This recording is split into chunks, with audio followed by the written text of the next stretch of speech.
تاجیک اینها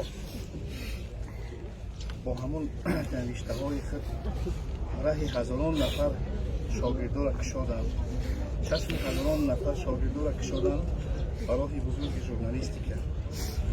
مسئله های دخل میکردن که واقعا اون مسئله ها باید در خیلی سطح های بلند و بالا حل میشدند و واقعا هم با قلم کشتیم اون مسئله ها حل شده میافتند. اما اگر از پهلوی دیگر بگیریم، ما با عقیده هستیم بالاتر از یک همکس بودیم، بالاتر از یک رفیق بود، اکا بود و در همه وقت در پهلوی ما بود، همه وقت مصلحت میداد، خیلی مصلحت مفید میداد. با خدا باور کنید من جوان مرد از همین مرد جوان مرد دیگر اولی ندیدم.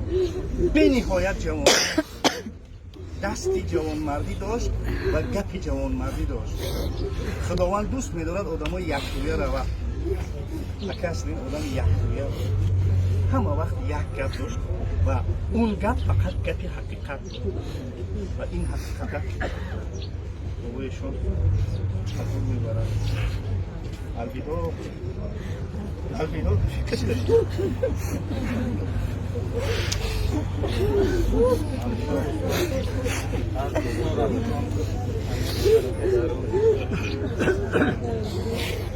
بابایشون از دین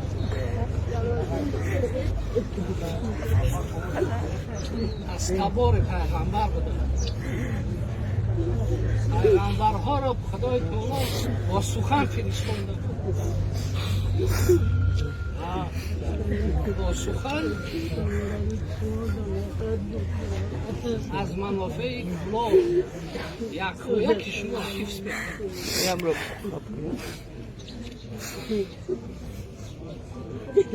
حتی وقتی که شدیداً مریض بود همین همسایه را می‌خورد، همین رفیقا را می‌خورد، همین مردم عادی را می‌خورد. من شاهدم، روزو هم جوانتر بود، اکای احمد سورابشا شاهد هستی از حکومت بارها وظیفه‌اش دادن، بارها وظیفه دادن. با چی خاطر؟ که با حکومت بپیوند و درد مردم را کمتر بگیرد. اما این مرد خیانت به شعب نکرد.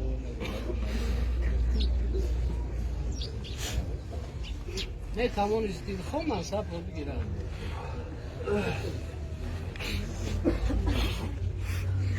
اما یک قلمکار، یک حقیقت‌نگار عادی بود.